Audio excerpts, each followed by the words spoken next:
Bismillahirrahmanirrahim. Assalamualaikum warahmatullahi taala wabarakatuh.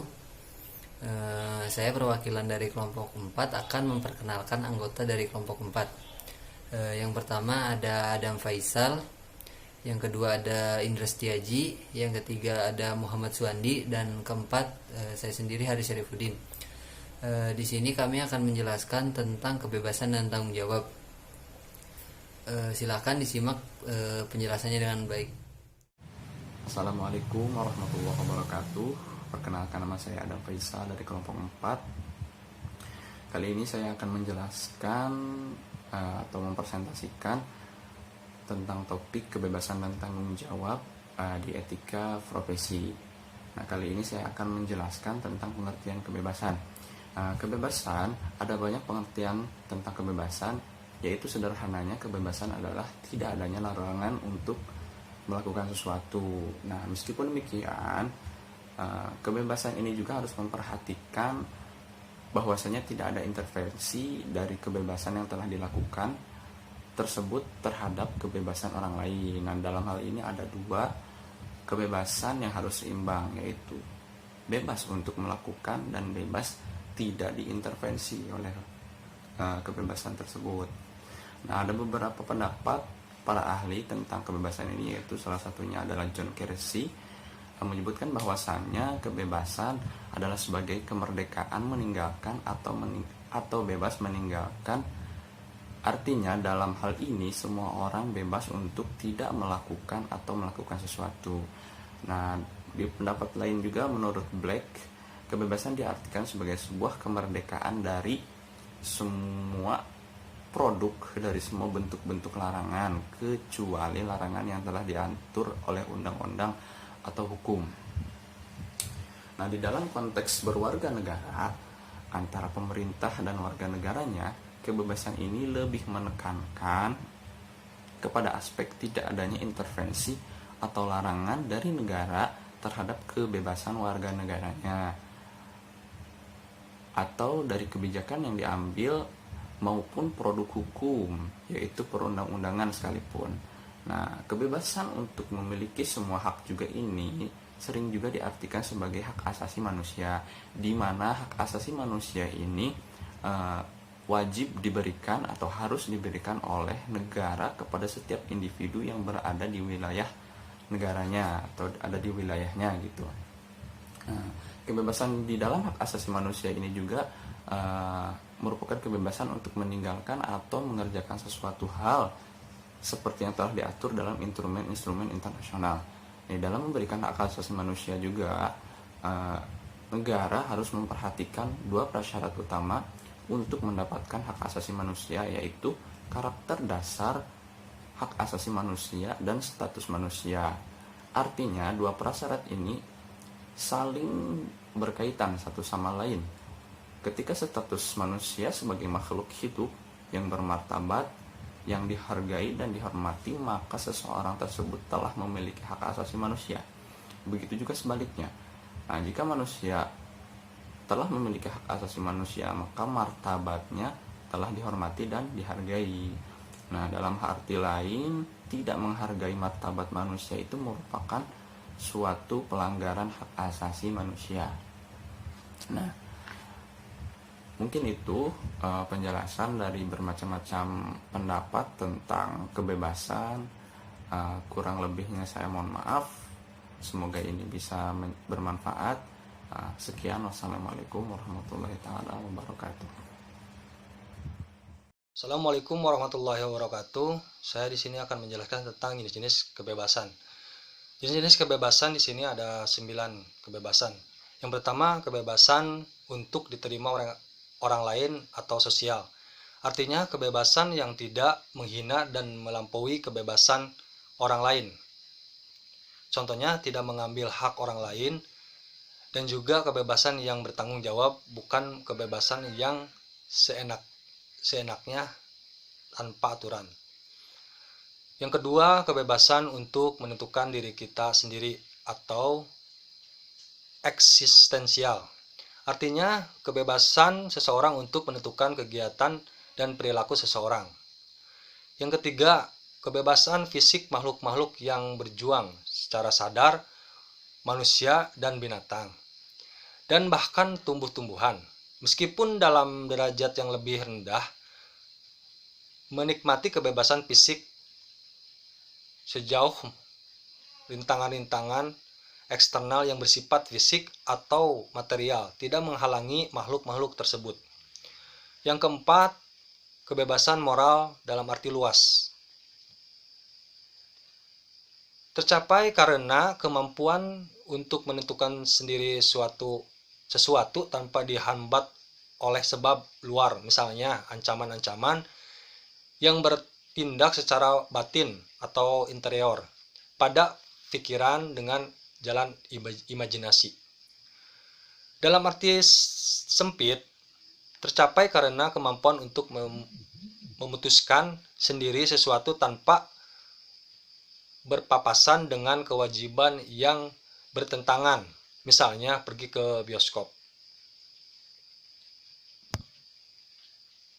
Yang kelima, kebebasan psikologis.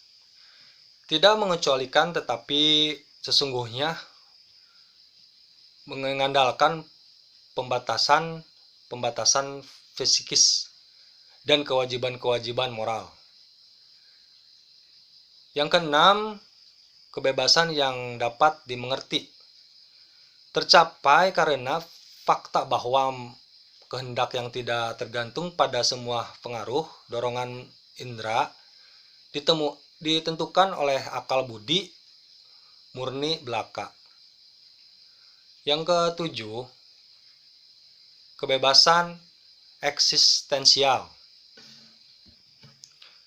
Kebebasan yang menyeluruh yang menyangkut seluruh pribadi manusia dan tidak terbatas pada salah satu aspek saja.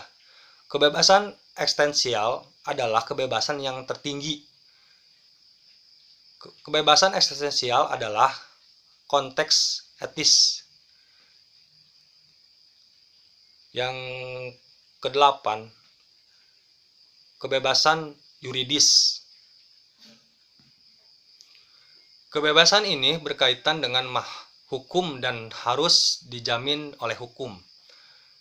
Kebebasan yuridis merupakan sebuah aspek dari hak-hak manusia, sebagaimana tercantum pada Deklarasi Universal tentang Hak-Hak Asasi Manusia atau HAM.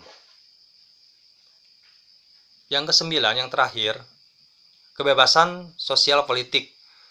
Dalam perspektif etika, kebebasan juga tidak dibagi antara kebebasan sosial politik dan kebebasan individual.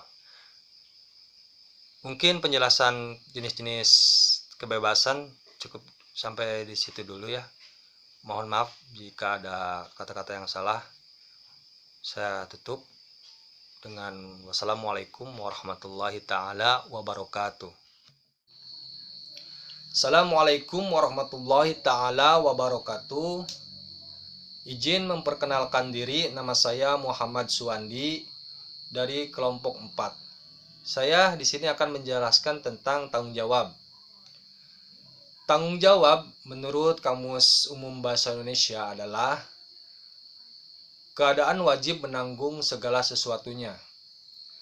Sehingga bertanggung jawab menurut Bahasa Indonesia adalah berkewajiban menanggung, memikul jawab, menanggung segala sesuatunya, dan memberikan jawab dan menanggung akibatnya.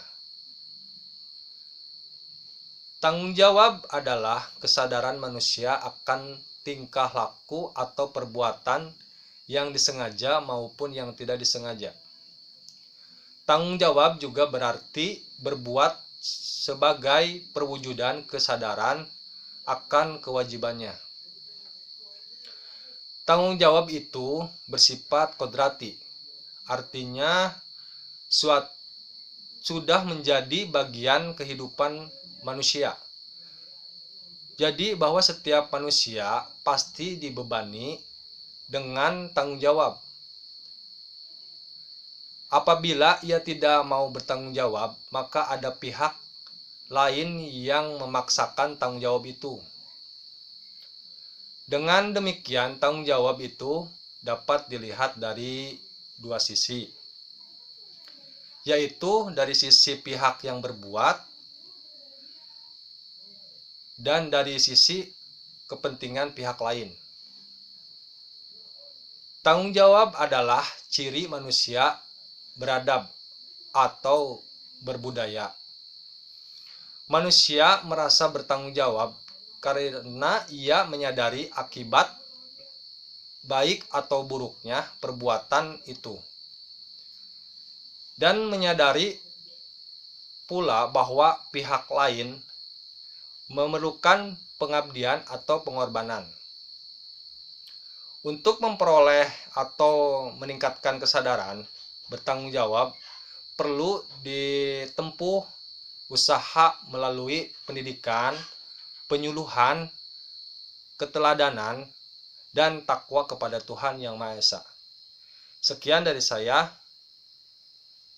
Mohon maaf bila ada kata-kata yang salah. Wassalamualaikum warahmatullahi taala wabarakatuh.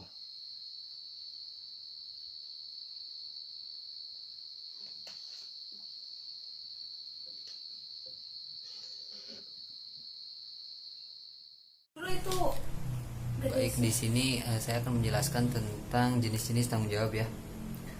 Jadi tanggung jawab itu dibedakan menjadi 4 di sini tuh. Yang pertama itu ada tanggung jawab terhadap diri sendiri. Yang kedua, tanggung jawab terhadap keluarga.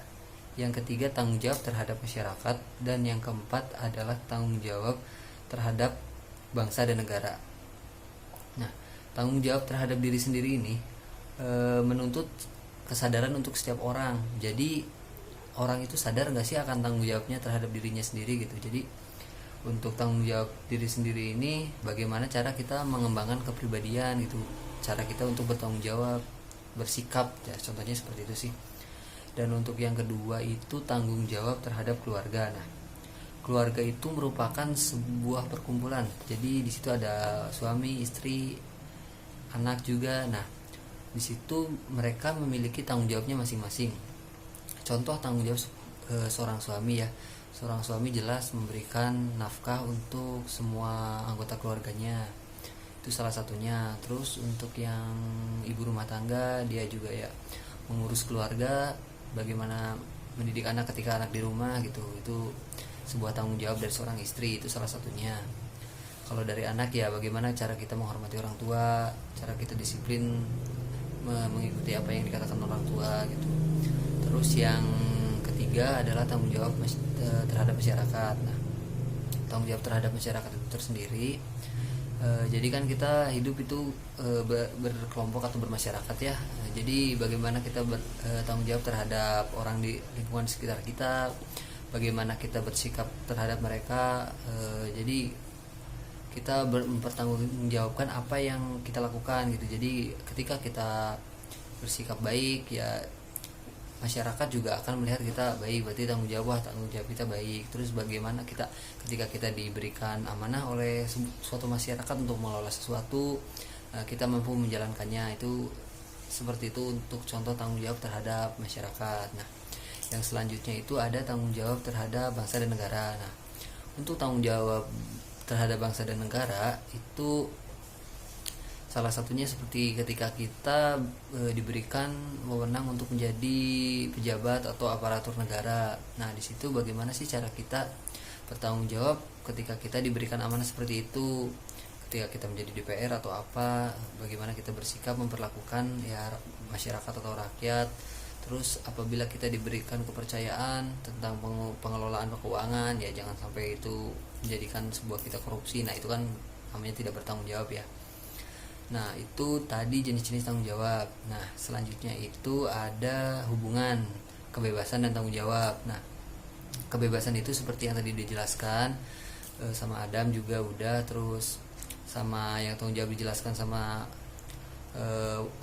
Muhammad Suwandi. Nah, jadi di sini saya akan membahas hubungan antara kebebasan dan tanggung jawab. Jadi hubungan antara kebebasan dan tanggung jawab itu di sini kan tanggung jawab secara sempit itu artinya suatu usaha seseorang yang diamanahkan harus dilakukan. Nah, tanggung jawab juga berkaitan dengan penyebab. Nah, yang bertanggung jawab hanya untuk menyebabkan atau yang melakukan suatu tindakan. Nah, di sini tanggung jawab berarti bahwa seseorang tidak boleh mengelak ketika dipermintai tanggung jawaban. Nah, permintaan pertanggungjawaban tersebut itu ada hubungannya dengan kebebasan. Kebebasan itu apa yang kita lakukan. Jadi, ketika kita bebas melakukan apapun, kita harus bisa bertanggung jawab dengan apa yang kita lakukan. Jadi, sebenarnya kebebasan itu mengandaikan tanggung jawab. Jadi, tanggung jawab itu